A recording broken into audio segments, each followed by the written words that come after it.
bentukan.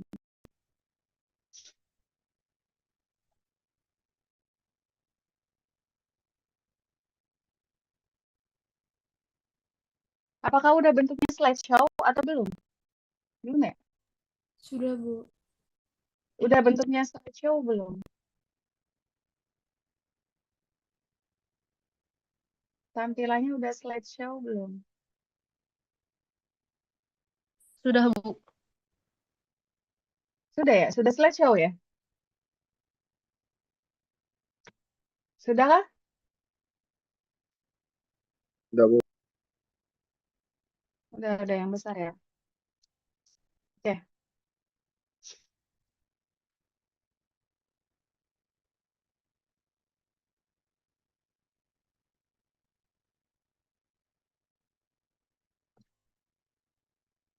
Oke.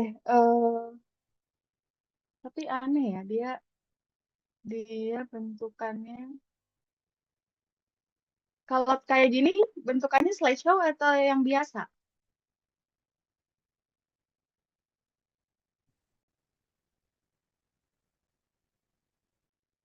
Oke.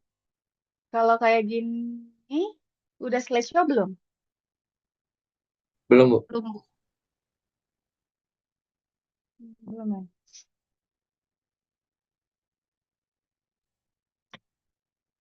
Hmm,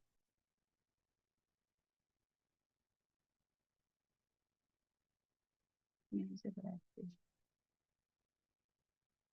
Hmm, nggak bisa ya? Apa karena belum pro? Ini udah slideshow belum? Oh, oh di sini. Bentar ya. Diklik tab. Nah, udah ya? Udah slideshow ya? Sudah belum? Sudah, Ibu. Oke. Oke. Nah, kemarin ya, kalian sudah mencoba untuk menggambar apa namanya ini? Garis operasi bagian atas. Oke, garis operasi atas. Oke ya. Nah, sekarang untuk menggambar tahapnya jangan dulu karena nanti harus dilengkapi dengan garis operasi bagian bawah. Nah, bagian bawah. Nah, kalau bagian bawah ini disebut bagian bawah dari kolom distilasi disebut stripping section, yaitu ketika dia letaknya ya, dia letaknya eh, sebentar, dia letaknya di bawah dari umpan ya, di bawah dari umpan. Nah, ini adalah bagian stripping section termasuk yang paling bawahnya ada reboiler. Nah, reboiler ini ya, reboiler ini dia menghasilkan vapor dan liquid ya, yang dimana yang naik ke atasnya adalah vapor, yang ke bawahnya adalah liquid gitu ya. Nah, sehingga di dalam reboiler ini terjadi suatu kesetimbangan fasa karena bentuknya adalah di sini memperlihatkan terjadinya suatu kesetimbangan fasa antara vapor dan liquid gitu ya. Sehingga reboiler ini disebut dengan termasuk ke dalam tahap. Jadi, ketika kita nanti menggambar tahap ya, tahap yang paling terakhir adalah punyanya reboiler. Oke, tahap yang nanti paling akhir, yang paling bawah dan paling akhir, ya paling bawah dan paling akhir itu adalah miliknya reboiler. Karena reboiler tersebut menghasilkan uap dan liquid yang terjadi akibat kesetimbangan fasa uap dan liquid gitu ya. Nah, tapi kalau kondensor tergantung. Kalau kondensornya dia kondensor total yang di mana semua uapnya menjadi liquid, maka dia di dalam kondensor total tidak terjadi kesetimbangan fasa sehingga tidak dihitung sebagai tahap, tidak dihitung sebagai tahap. Tapi Kalau kondensornya adalah kondensor parsial yang sebagian teruapkan dan sebagiannya masih dalam bentuk liquid, maka kondensor parsial tersebut disebut termasuk gitu ya, termasuk tahap termasuk hitungan dalam tahap. Sehingga nantinya ketika digambar di dalam diagram XY, tahap yang paling atas dan yang paling kanan, ya, tahap yang paling atas dan paling kanan itu adalah milik kondensor parsial, gitu ya. Tapi kalau misalnya kondensor total, berarti dia tidak ada. Jadi yang paling atas itu, yang sebelah kanan, yang paling atas tahapnya adalah memang punyanya tahap yang nomor 1 yang ada di dalam kolom distilasi yang paling atas, gitu ya. Oke, kembali ke sini stripping. Nah, seperti halnya neraca massa yang ada di bagian enriching gitu ya. Nah, maka kalau kita lihat neraca massa totalnya, yang menjadi inputnya adalah yang menjadi inputnya, mana inputnya adalah liquid yang masuk ke dalam tahap di bawah umpan. Oke, yang masuk dan yang keluarnya adalah uap yang keluar dari tahap yang ada di bawah umpan dan juga laju alir dari bottomnya. Gitu. Maka di sini, bentar ya, ini tidak enak sekali.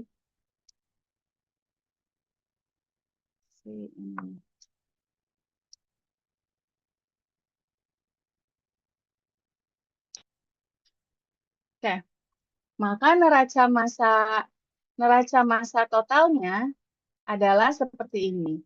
L aksen M ditambah 1 sama dengan V aksen M ditambah B. Nah, ketika mau dirincikan kembali, maka dikalikan dengan fraksinya masing-masing, yaitu komponen A. Sehingga dari persamaan neraca massa komponen A, gitu ya, akan menghasilkan suatu persamaan apa ini?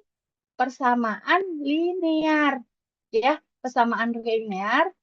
Yang ini namanya apa? Ini slope atau intercept? Slope atau intercept? Halo? Intercept. Yang di sini? Slope, Bu. Slope. Bu. Oke. Slope ya. Kalau yang ini berarti intercept, Bu. Intercept gitu ya. Nah, oke. Sama halnya dengan yang di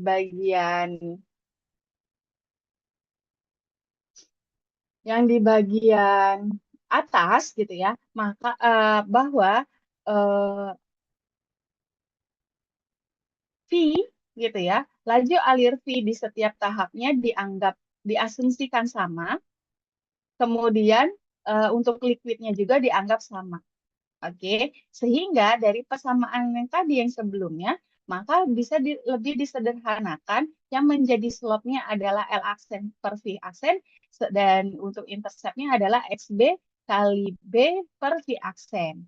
Oke, nah selanjutnya, nah, kalau kemarin kita belajar di area bagian kondensor, nah sekarang belajar di area reboilernya. Nah, ini reboiler ini inputnya adalah bentuknya liquid yang berasal dari tahap terakhir di dalam kolom distilasi. Bentuknya liquid, ya cair jenuh. Yaitu cair jenuh. Cair jenuh. Oke, masuk ke dalam reboiler. Nah, di dalam reboiler ini terjadi penguapan ya, sebagian ya. Jadi nanti yang menjadi vapornya itu sebagian gitu ya. Lalu untuk liquidnya nanti akan menjadi produk bagian bawah, sehingga di sini terjadi suatu kesetimbangan fasa antara vapor dengan liquidnya. Dan reboiler ini dikatakan sebagai tahap paling terakhir atau disebut dengan satu tahap paling terakhir gitu ya. Nah, kalau kita lihat tinjau dari neraca massanya, berarti L aksen 1 sama dengan V aksen 0 ditambah B, gitu kan ya. Nah, sehingga dari persamaan ini ya, bahwa L aksen 1 dan V aksen 0 itu kan dianggap kalau L aksen 1 dianggap L atau diasumsikan L aksen gitu. Kalau V juga V aksen 0 itu diasumsikan sebagai V. Jadi nilai per tahapnya ya, nilai per tahap termasuk yang ada di dalam reboiler ya, laju alirnya dianggap sama, yaitu konstan molal flow ya, yaitu pendekatan dari McCabe and Chill. Nah, sehingga dari maka garis operasi bawahnya adalah dalam bentuk seperti ini, gitu ya. YM sama dengan L aksen per V aksen SM plus 1 min XB kali B kali V, bagi V aksen, seperti itu. Oke. Nah, bagaimana cara menggambarnya? Nah, menggambarnya kan kemarin kalian sudah menaruh titik apa nih namanya, konsentrasi bagian bawah ya, konsentrasi produk bagian bawah, yaitu berapa konsentrasinya, komposisinya bagian bawah. Coba dilihat lagi. Berapa?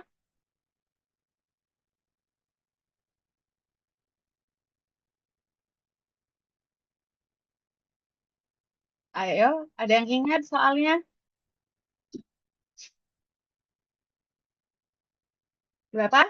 Berapa persen bagian bawah yang kalian sudah beri titik itu loh? Berapa persen? Berapa? 0, berapa di sini? Halo, kalian pegang milimeter bloknya kalian kan? Di situ kan kemarin sudah kalian gambar. Berapa? Yang soal kalian, soal. Yang kemarin kalian gambar loh. Halo, halo. Halo. Ini nggak ada orang? Atau suara saya hilang? Atau gimana? Soal latihan 3. Kan kemarin kalian menggambar kan? Menggambar garis operasi bagian atas. Itu kan pakai komposisinya kan ada yang disoal kan? Udah digarisin kan? Itu berapa? Nah, terus yang bagian bawah, lihat kalau bagian bawah ini kan produk bagian bawah. Dari soalnya apa? Halo.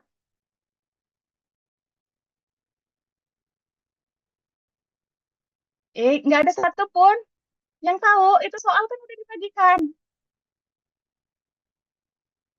Sekarang saya tanya nih, yang udah kalian benar-benar gambar yang udah dituntun sama saya. Ini kan kalian membuat titik apa di sini? Ini tuh adalah untuk menunjukkan komposisi produk bagian atas. Jangan lihat sambil lihat milimeter bloknya, kan kalian sudah ini berapa? Berapa? 0,9. 0,9. 0,9. Itu produk bagian atas. Nah, sekarang produk bagian bawah berapa? 0,1, Bu. 0,1. Udah digambar belum? Nih, titik-titik di sini nih. Ini 0,1, terus tarik garis sampai diagonal. Di garis, di milimeter blok kalian. Sampai ke garis diagonal kalian. Nih, di sini kan 0,1. Udah belum? Ditandain itu adalah XB. XB itu adalah fraksi cair bottom. Udah belum? Nah, terus kan kalian udah menggambar warna hijau belum sih? Udah belum sih kemarin? Coba yang Bu. warna hijau. Udah kan? Bu. Ketika interceptnya berapa di sini? 0,2, Bu. 0,2 kan? Jadi kalau ceritanya garis operasi atas kan udah bisa. Nah, tadi yang saya jelaskan adalah garis operasi bagian bawah dengan menggunakan persamaan garis operasi bagian bawah seperti ini, yang dimana dimulai dengan titik XB. titik SB kalian dari soal 0,1. Ya, nah taruhlah titiknya itu di bagian diagonalnya, di garis hitam ini.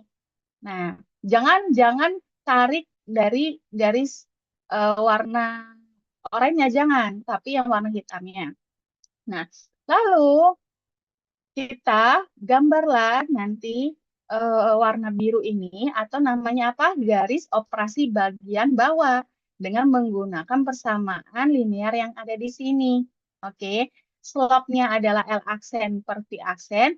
Kalau intercept-nya adalah XB kali apa ya di sini? XB kali B per V aksen. Nah, kalau XB kali XB kali B per V aksen kan sulit nih ya, dia nanti interceptnya ke arah atas nih ya, jadi nggak kelihatan. Nah, terus slope juga bisa sih, cuma takutnya kurang akurat kalau kalian menggunakan apa nih nilai slope ataupun nilai intercept dari persamaan ini. Tapi nanti ujungnya adalah kalian akan punya satu titik perpotongan antara garis operasi bagian atas dengan garis operasi bagian bawah, yang di mana titik perpotongan inilah adalah tempat masuknya umpan gitu. Nah, tapi kita harus kita kan di sini ingin menggambar garis operasi bagian bawah nih yang warna biru ini. Nah, sebelum digaris, yang perlu dipastikan adalah titik tempat umpan masuk. Oke. Nah, masih menggunakan yang sama nih yang ini ya.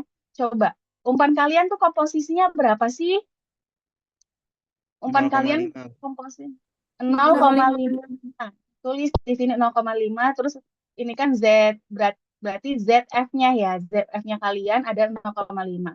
Nah, kalian tarik titik hingga diagonalnya. Jangan yang di tengah-tengah sini. Diagonalnya, di diagonalnya. Jangan menggambar garis warna biru dulu, jangan. Kita bikin tempat umpan masuknya dulu. Komposisi umpan kita. Sudah belum? Tarik garis ke atas. Sudah, Bu.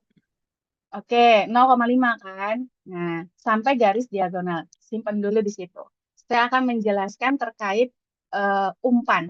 Oke, nah umpan ini ya, kalau dilihat dari dalam satu tahap ya, apa namanya, umpan ketika masuk ke dalam kolom distilasi, umpan ini tergantung nih bentuknya apa, bentuknya cair jenuh. Nah, jadi umpan ini ada 5 bentuk fasa kemungkinan. Pertama adalah apa? Masih ingat? Subcooled liquid. Yang kedua adalah ketika saturated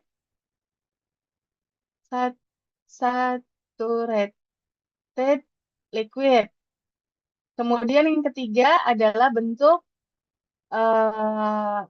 vapor liquid, 2 fasa. Terus yang keempat adalah saturated vapor. Yang kelima adalah superheated vapor. Nah, jadi ini adalah 5 bentuk fasa dari suatu umpan. Jadi bisa ada 5 kemungkinan gitu. Nah, untuk kasus kalian di soal kalian bentuknya apa fasanya? Bentuk fasanya apa?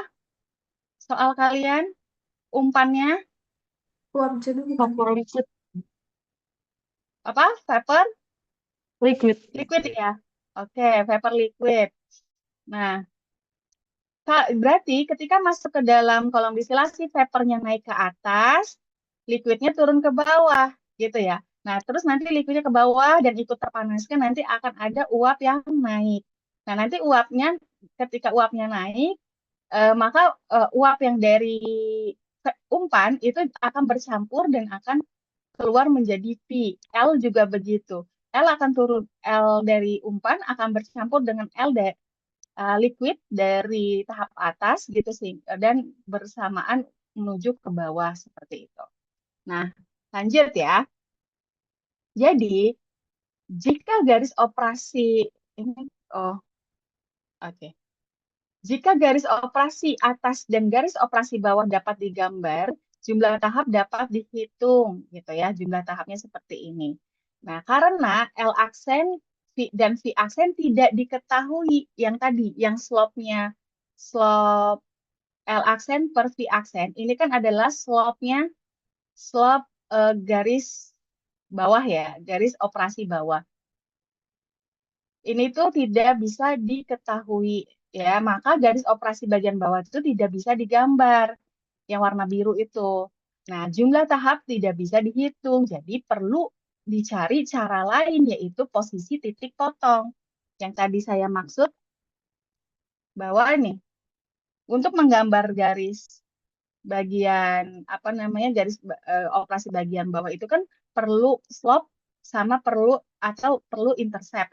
Nah, slope-nya tidak diketahui, intercept-nya juga tidak diketahui. Jadi sulit untuk kita gambar garis operasi bagian bawah ini atau yang warna biru ini. Sehingga kita harus cari cara lain untuk bisa menggambarnya. Gitu. Dengan cara kita menggambar terlebih dahulu umpannya gitu, garis umpannya.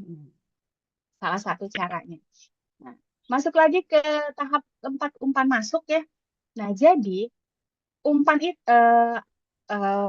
ada istilah Ki. Oke, Ki ini adalah fraksi cair. Oke, Ki ini adalah fraksi cair dalam umpan ya, dalam umpan. Nah, kalau tadi saya coba menggambar kembali di dalam Word-nya saya untuk kasus latihan ketiga, saya ini mendapatkan V-nya, kan di dalam umpan, V-nya ada 36, oke, 36% gitu ya. L-nya adalah 64.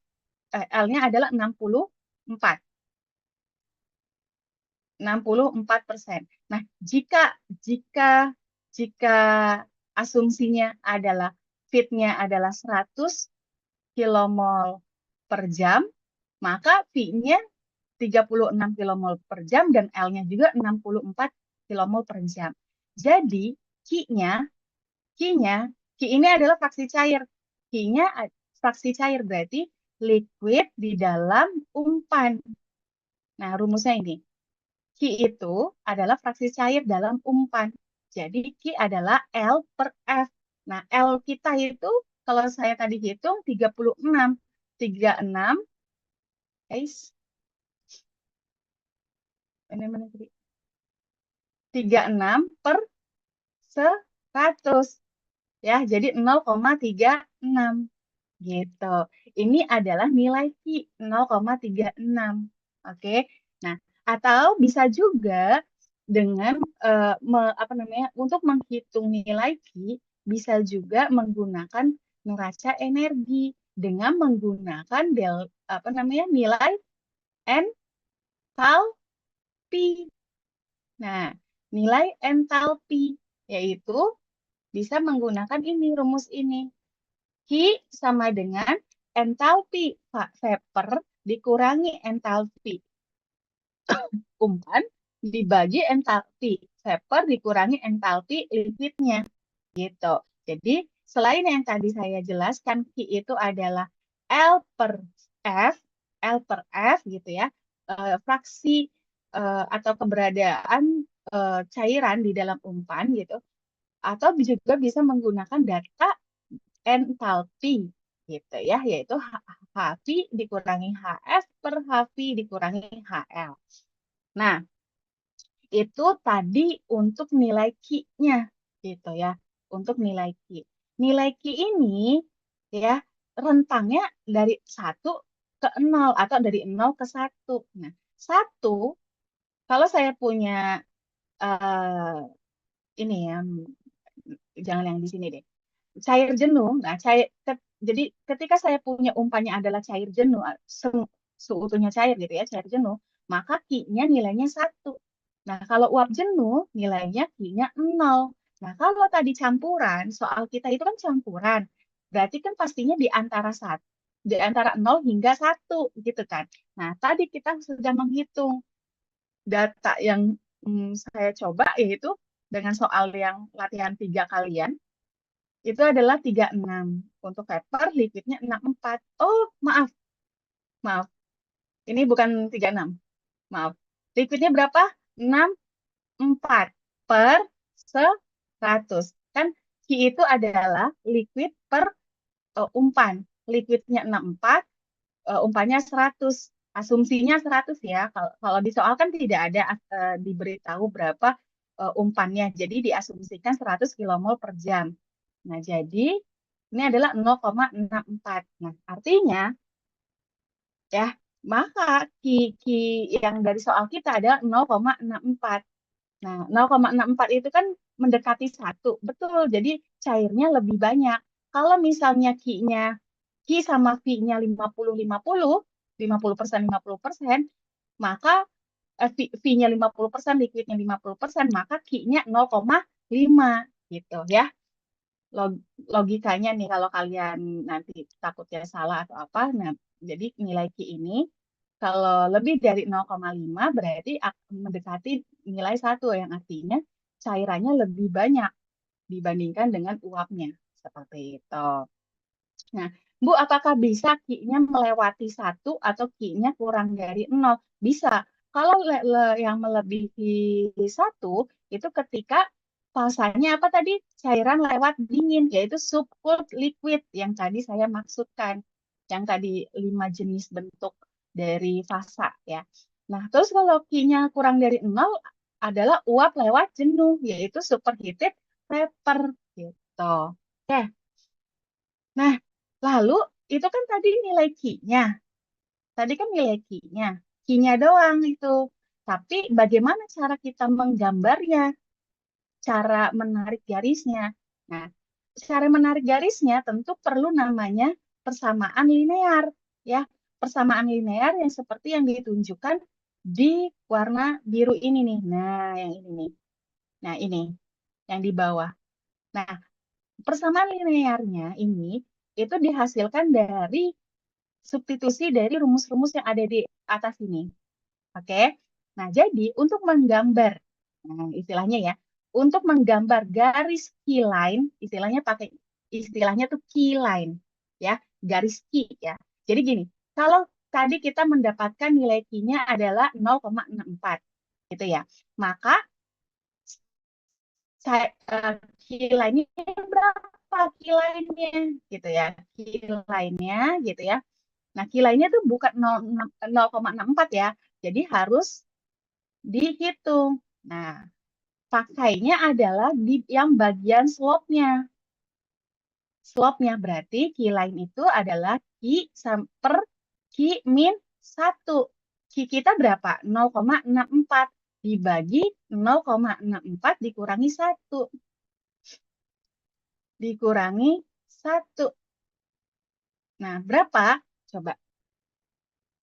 Ada yang bisa bantu hitung? Berapa? Berarti Q line kita berapa? Q line. Ayo, bantu hitung. Q line itu kan 0,64 dibagi 0,1 berapa? Minus 1,778.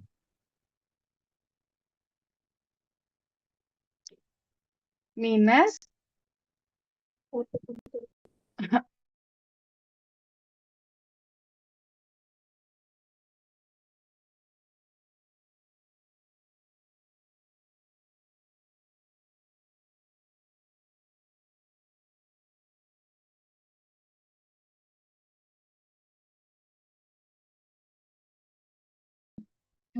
ini tadi penggaris.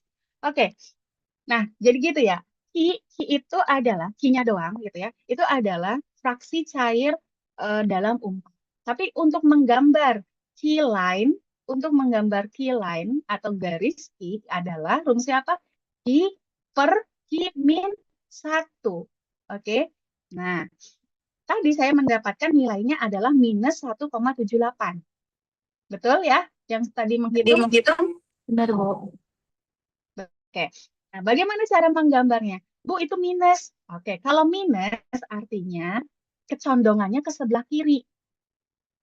Ya kan? Kalian pernah belajar kan di matematika ya. Kalau minus, hasilnya minus berarti nanti gambarnya, kalian tuh gambarnya itu ke kiri. Eh, ke kiri gambarnya. Oke, garis diagonalnya tuh nanti ke kiri gitu ya. Nah, tapi bagaimana cara menggambarnya, menggambar slope-nya? Oke.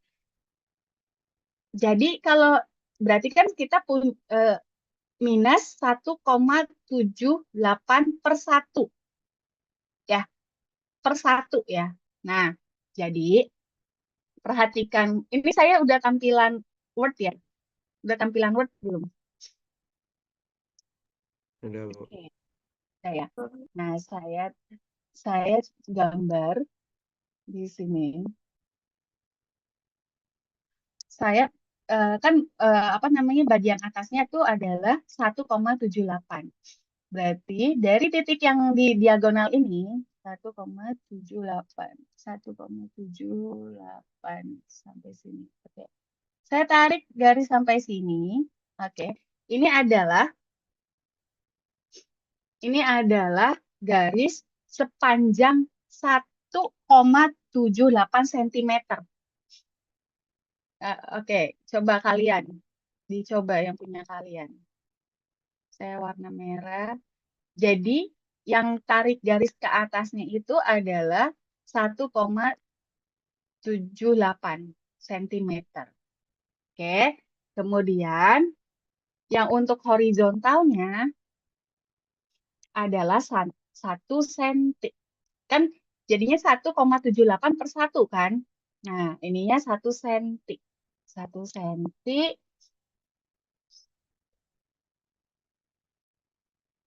1 cm kalau saya sih dari sini sampai sini. Kalian pakai penggaris sendiri ya di gambar. Nah, 1 cm-nya adalah yang horizontalnya. Nah, gitu. Oke. Nah, berarti kalau udah kayak gini, ya, berarti kita bisa tarik garis dong. Tarik garis dari titik yang di sini sampai mengenai ini. Sampai mengenai, pokoknya jadi bentuk segitiga yang warna merah ini. Kan kita Y-nya itu, dari ini salah.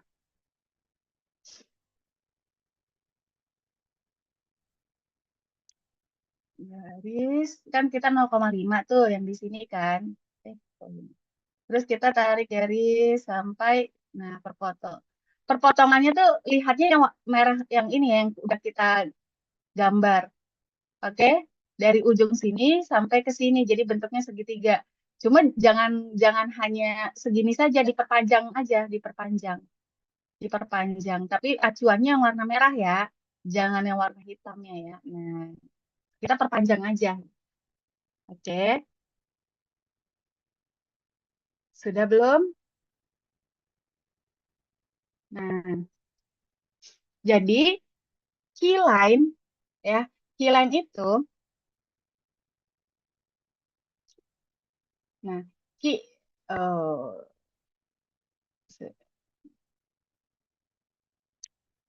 key-nya saya itu kan tadi 0,64 yang soal.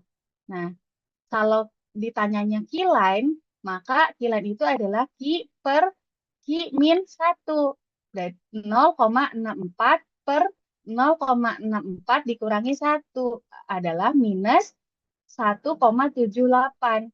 Nah, ini kan minus 1,78 kan artinya per 1 ya, per 1 gitu. Nah, untuk menggambarnya itu, yang warna merah ini, bagian Y-nya gitu ya, istilahnya bagian Y-nya gitu. Ini kalian buat 1,78 cm. Nah, horizontalnya berarti 1 cm. Nah, jadi tarik garis untuk garis key line-nya adalah dari titik yang di sini, tarik garis sampai ke membentuk segitiga ini. Kan kita udah ada batasnya nih. Ini adalah slope-nya. Nah, kita perpanjang aja ke atas gitu ya. Gitu. Jadi yang warna biru ini adalah garis key line gitu. Oke, Sudah dapat? Sudah ada di gambar semua? Sudah? Belum? Ya, belum? Oke, nah kalau kayak gini berarti sudah bisa dong kita menggambar garis operasi bagian bawah. Sudah bisa, yaitu dari mana? Dari titik yang di sini, XB kita, nah yang 0,1, yang di sini ya, yang garis garis apa? Diagonalnya ya, menuju perpotongan yang di sini. Terus naik aja. Mana nih? Kita perpotongan kita mana? Terus ini saya gambar eh, pakai mouse. Bentar ya. Eh. Nah, perpotongan tuh. Ya, silakan ingat birunya dibedakan. Ini deh. Birunya biru. Ya. Oke. Nah, gini tuh. Jangan lupa nih garis garis garis operasi bawahnya mulainya dari sini nih ya. Dari yang diagonal ya. Jangan dari bawah, jangan dari 0,1 yang di luar dari kurva, jangan. Tapi dari garis sini, garis diagonalnya. Dari garis ke atas. Oke? Nah, sudah nih. Ya kan? Coba. Nah, sekarang waktunya kalian, ini saya stop share yang ini, saya kembali lagi ke slide. Mana ya slide?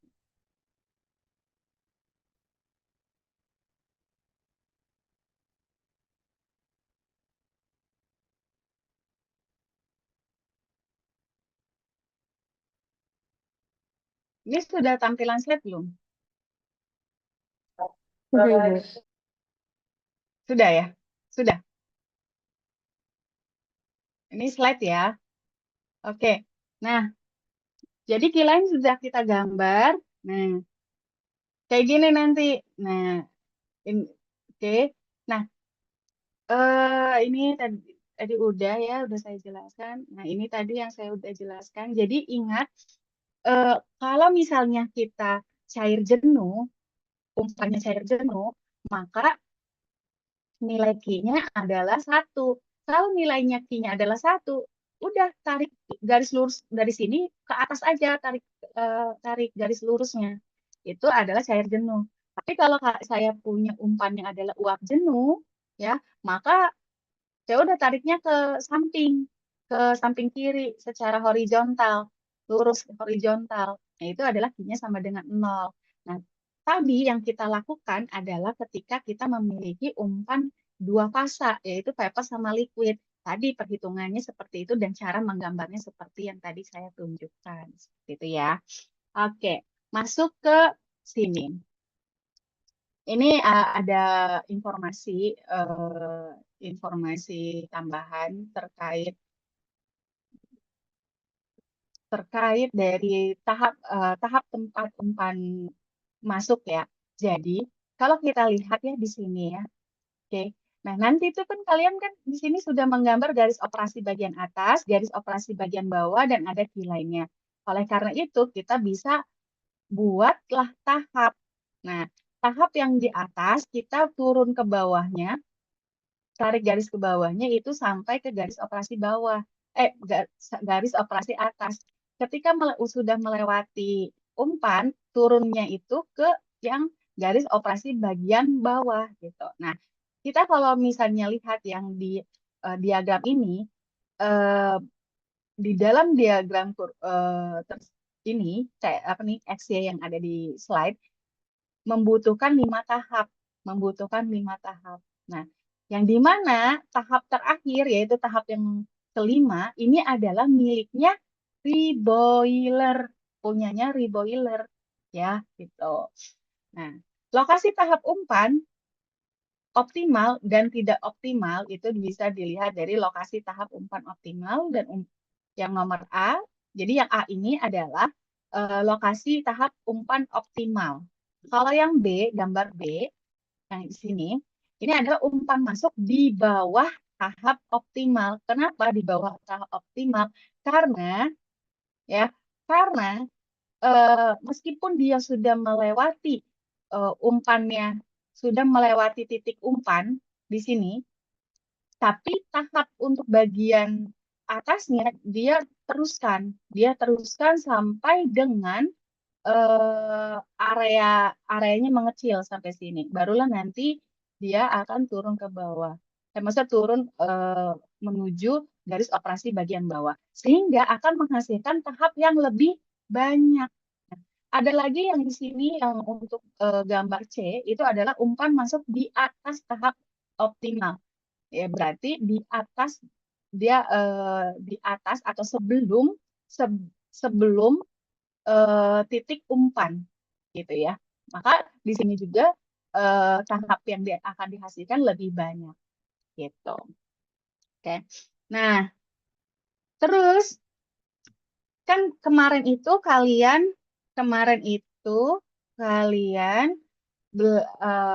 sudah menentukan oke. Sudah menentukan tahap minimum belum ya? Tahap minimum. Tahap minimum. Udah menggambar tahap minimum belum? Belum ya? Oke. eh jadi tahap minimum itu adalah jadi gini ya. Ada istilah tahap minimum, minimum. Nah, tahap minimum itu notasinya NM gitu ya. Nah, NM itu ya, kalian bisa gambar sekarang NM itu adalah contoh ya, misalnya saya menggunakan gambar yang ada di sini ya. Kalian kan di sini 0,9 ya, bagian atasnya.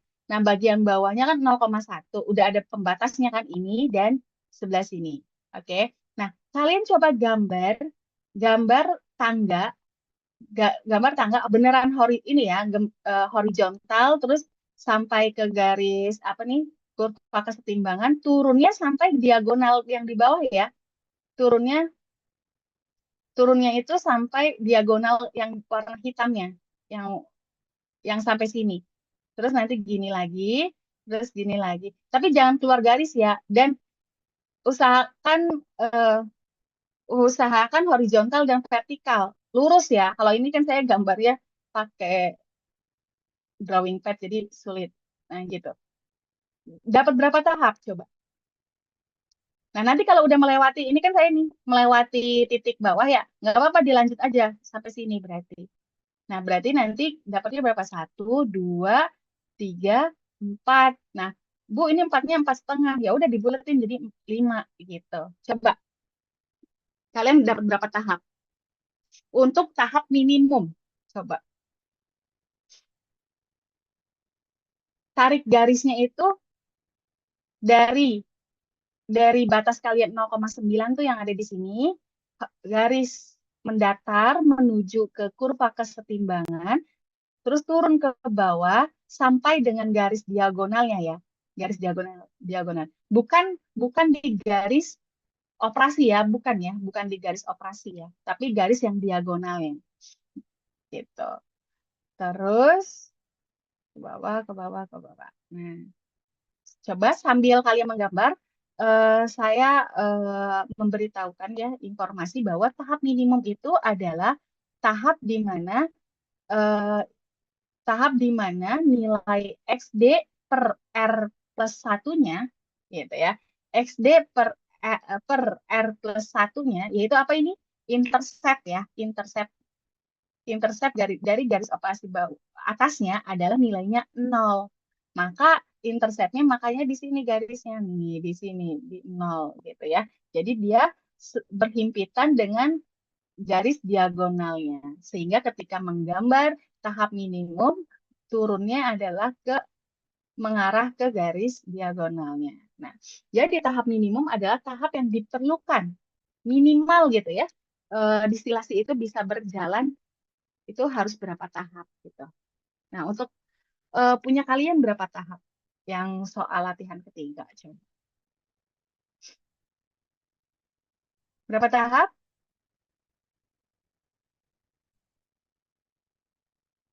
Berapa tahap? 4,5, Bu. 5, Bu. 6, Bu. Ada yang 6 nggak? Pembulatannya 6. 5,5 tapi bukan 5,5. 5 lebih tapi kan karena ujungnya di ujung. Ada yang 6. Ada nggak yang 6?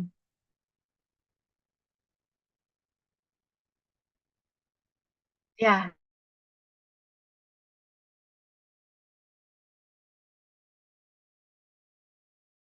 6, Bu. eh, limanya tuh 5 lebih ya, 5 lebih dikit ya. Betul nggak?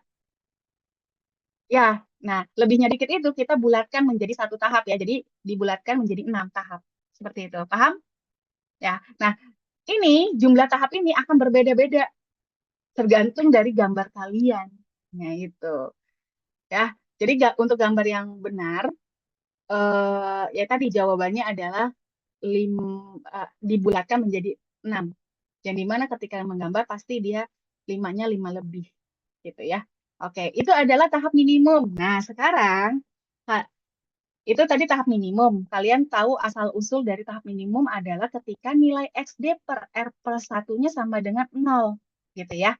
Nah, sekarang ada istilah lagi yaitu tahap teoritis. Tahap teoritis atau nama lainnya adalah tahap kesetimbangan. Kesetimbangan. Nah, tahap kesetimbangan ini coba kalian gambar seperti yang contoh. Nah, ini. Silakan, berapa tahap? Kalian kan udah ada garis operasi bagian yang warna hijau udah kalian gambar, yang umpan udah kalian gambar, ya kan umpan kan gitu ya. Umpan udah kalian gambar. Bentar. Kok mirip ini deh. Eh, kok nggak bisa. Nah, umpan udah kalian gambar. Apa namanya? Udah gitu, yang biru udah kalian gambar. Nah, sekarang coba gambar tahap teoritis. Nah, jadi tahap teoritis itu adalah yang sudah menggunakan garis operasi atas dan garis operasi bawah. Jadi, Kak, jadi untuk yang jadi menggambarnya itu dari atas ke bawah ya. Ini garis lurus ke sini ke bawah. Nah, ke bawahnya ini stop sampai warna hijau gitu. Terus lanjut lanjut.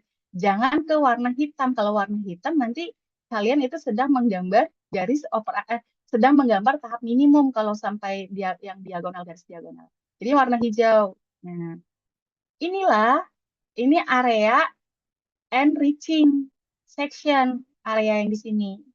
Nah, karena sebelum melewati tahap. Nah, ketika sudah melewati tahap, perhatikan setelah melewati tahap, garisnya turunnya ke warna biru, yaitu garis operasi bagian bawah turunnya. Tuh. Oke. So, berapa? Dah, dicoba belum? Silakan. Saya akan Sudah, Bu. memperhatikan wajah-wajah kalian. Menggambar ya. So, tadi udah tahap minimum, udah. Kalau tahap minimum memang lebih dikit hasilnya. Karena dia kan besar-besar ya eh, tahapnya. Apa namanya? Gambar tangganya itu besar-besar. Yang penting ruang lingkupnya itu masih di 0,9 sampai dengan 0,1. Itu kan sesuai dengan komposisi produk kalian. Produk atas ataupun produk bawah. Nah, sekarang gambar tahap teoritis. Tahap teoritis ini nama lainnya adalah tahap kesetimbangan. Jangan lupa ya. Ya, silakan digambar. Nanti kalau sudah kasih tahu ke saya berapa tahap. Atau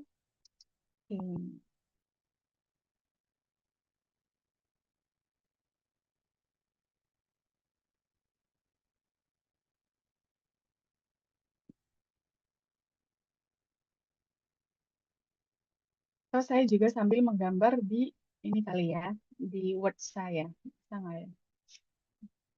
Soalnya saya lupa tidak membawa coretan saya. Nah, gambar di sini aja lah ya.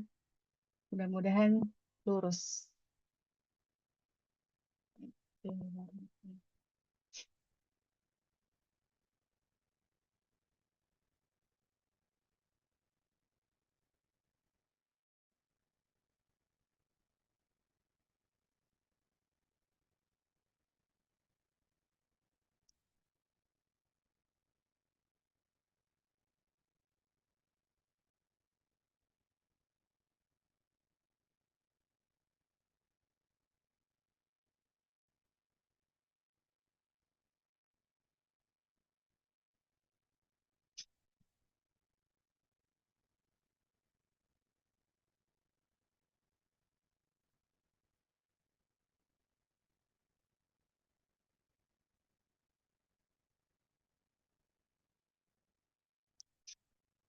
Kalau saya pakai pakai warna ungu ya.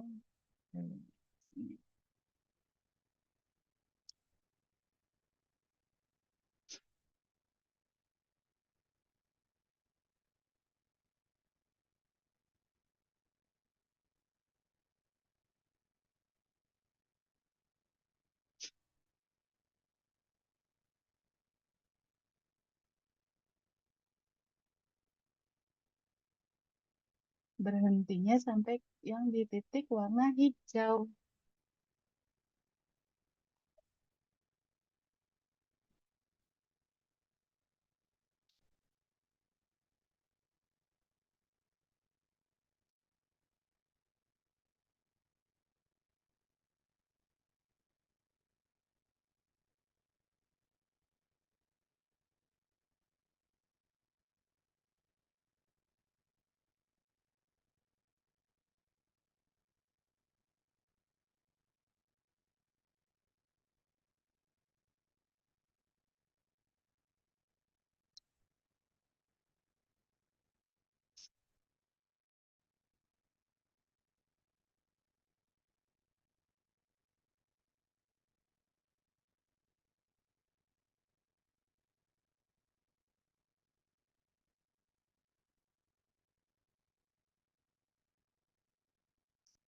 Nah, kalau saya lagi ini nih, sudah melewati mau melewati bagian umpan nih. Nah, berarti nanti turunnya bukan lagi ke garis operasi bagian bawah. Kok ini bergeser. Tapi ke warna biru. Kita tariknya ke biru. Nah, ke biru. Nah, garis operasi bagian bawah. Gitu. Bukan ke hijau lagi, bukan bagian atas lagi, karena sudah melewati umpan, titik umpan. Oke, lanjut. Ada yang udah selesai? Jangan-jangan saya dulu nih yang selesai nih. Berapa tahap?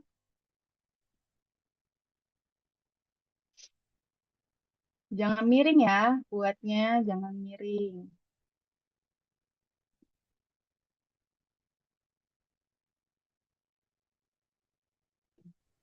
Dapat 6 lebih, Bu. 6, 6 lebih. 6. Ini aja saya udah nyampe berapa nih? 1, 2, 3, 4, 5, 6. Akan lebih dari 6.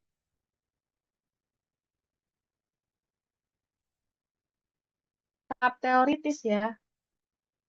Coba perhatikan. Nih, ini saya lagi gambar tahap ke-7 nih.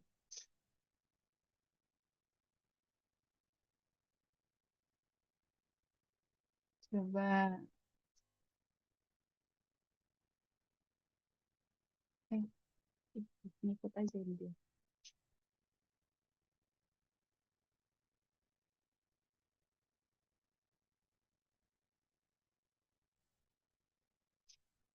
Terus,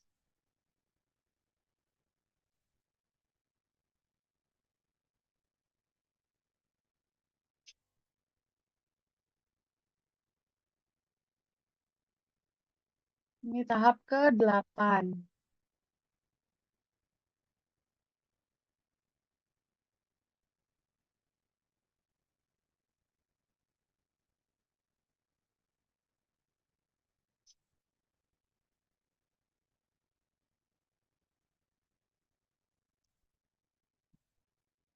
Ini. Nah, sudah lewat ini nih. Sudah lewat dari XB-nya. Nah, kita genapkan ke.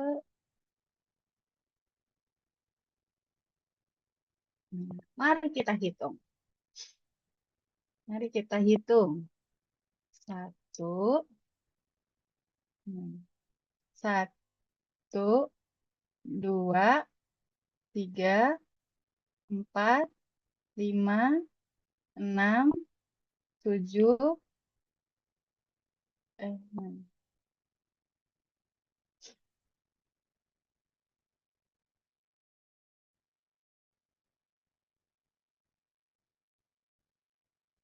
8, 9. Kalau saya 9, pembulatannya. Ayo, coba dilihat. Ada yang sudah selesai? Tahapnya jadi berapa? 9. 9, Bu. Iya, ya. Oke, 8 lebih ya. Jadi pembulatannya. Oke. Nah, terus itu kan adalah tahap teoritis atau tahap kesetimbangan. Nah, sekarang pertanyaan berikutnya adalah kapan atau eh, tahap umpan masuk tahap keberapa ya? Tahap umpan masuk tahap keberapa dari gambar kalian? Dari atau lihat aja di gambar saya. Masuk. Jadi umpan masuknya ke tahap 4. keberapa? 4. Lihat titiknya. Titik umpannya. Titik umpannya ada di mana? Di Kalau di gambar saya yang ini. Berarti tahap kelima. Tahap kelima. Gitu. Jadi kalau ditanya umpan masuk ke tahap berapa? Tahap kelima. Nih, lihat perpotongannya ada di mana? Di sini kan? Nah, ini ada di mana? Tahap kelima. Ada yang sama? Atau ada yang bergeser ke tahap 4? Sama, Bu. Sama, Bu. Sama ya? Oke, 5 ya. Oke, nah sekarang kembali lagi ke slide. Tadi ada istilah lagi. Istilah lainnya adalah,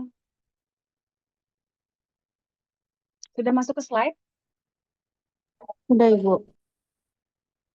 Oke. Nah, ada istilah lagi.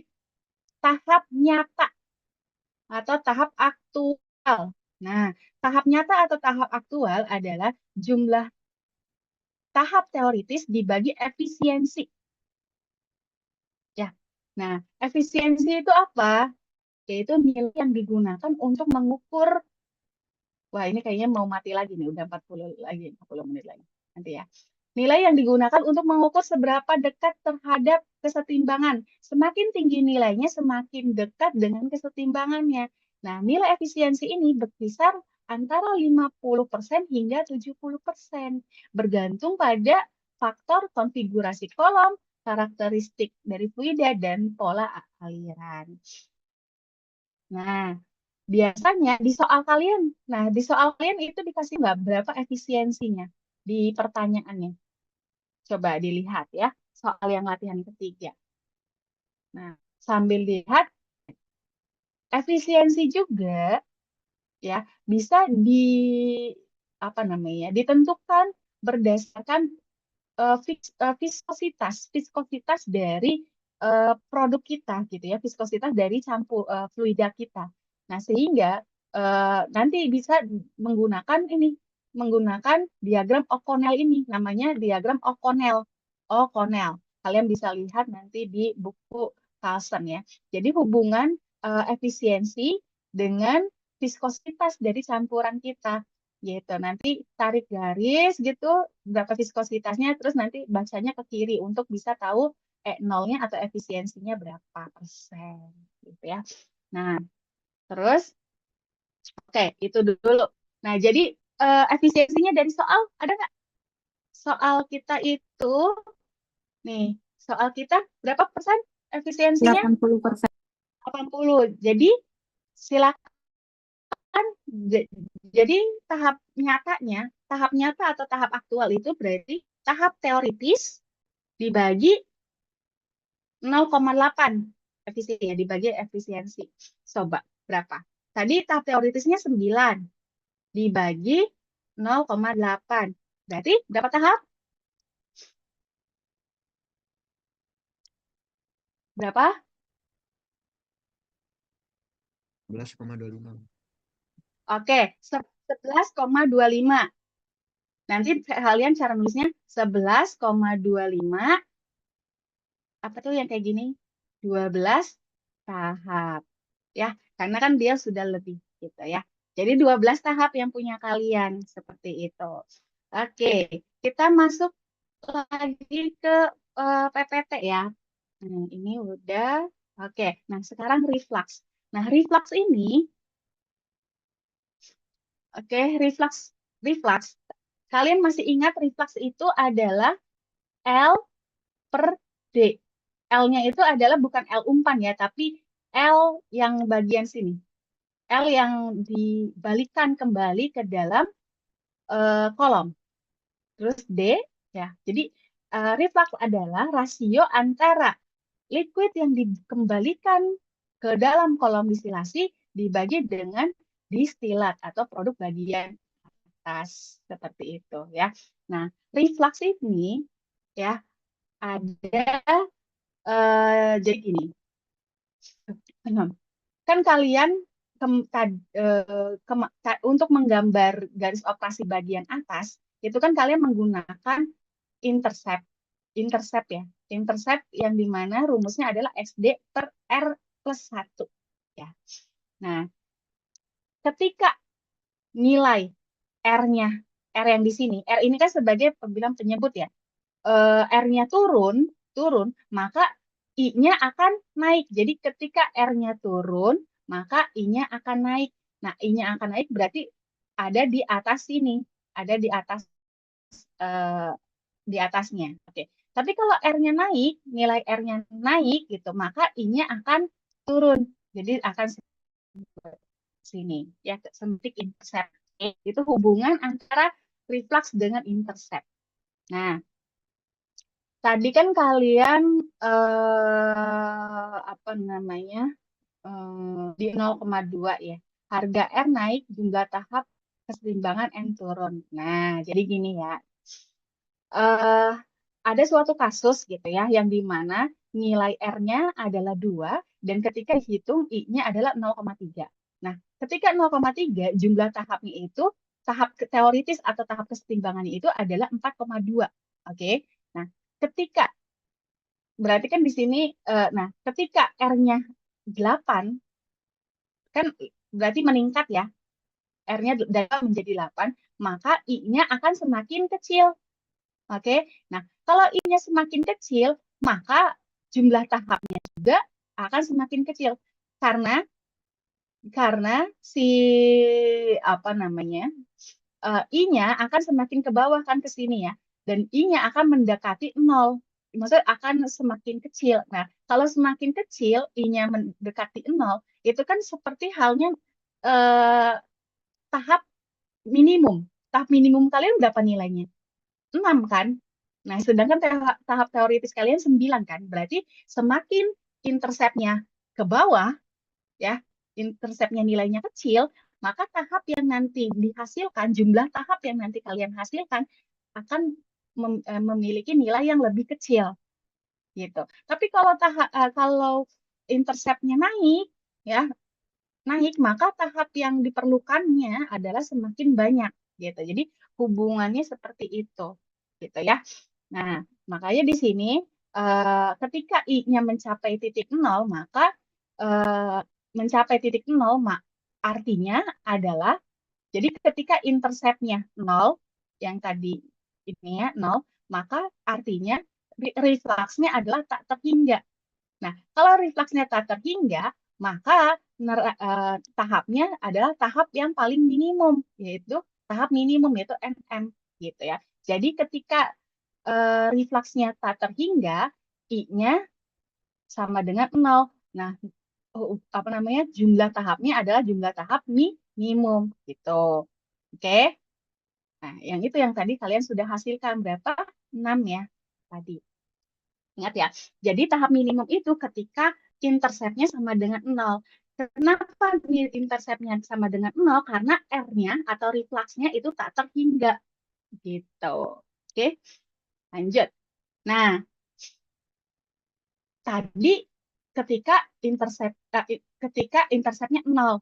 Nah ya, atau R-nya tak terhingga. Nah, sekarang kalau R-nya eh, R-nya R-nya sangat diturunkan, bisa sangat kecil gitu ya, maka R-nya kecil, maka I-nya akan naik. Oke, kalau I-nya akan naik, maka nilai tahapnya juga N-nya akan naik gitu kan ya. Nah, ada istilah seperti ini. R minimum. Nah, RM, R minimum. R minimum itu adalah R minimum ini adalah apa namanya pada keadaan I-nya itu I minimum ya, I minimum. Jadi I minimum itu adalah SD per RM plus 1 ya. Seperti itu. Jadi kebalikan dari yang tadi saya ceritakan. Jadi R minimum. Nah, bagaimana cara mencari IR minimum? Nah, kalian kan sudah ada garis warna garis kalian kan sudah ada titik yang 0,9 ya di sini ya dan 0,1 ya di sini ya. Nah, terus ada titik apa yang kalian keyline ya. Ini adalah keyline. Oke. Nah, keyline kalian kan kalian tarik garis tuh sampai atas ya. Nah, jadi ketika ingin menentukan RM-nya, saya contohkan yang di Word saya aja ya. Nah, Word saya. Bagaimana cara menentukan reflux minimum gitu ya. Oke. Oke. Wah, ini harus dihapus-hapus dulu ya, biar tidak bingung. Atau ini aja langsung aja garis lah. Saya nggak Pak menggunakan garis. Oke. Jadi, nih, kan keyline kita itu, nah, lihat, perhatikan, keyline kita itu berpotongan dengan kurva kesetimbangan. Ada di sini kan? Oke. Nah, jadi titik yang 0,9 kita yang ada di sini, ya, kita tarik garis dari 0,9 ini menuju atau berpotongan dengan terus ya sampai sumbu Y ya. Tapi berpotongan dengan keyline. Mana nih? Keyline.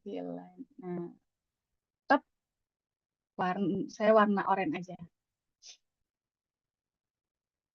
Nah, perhatikan. Jadi saya tarik garis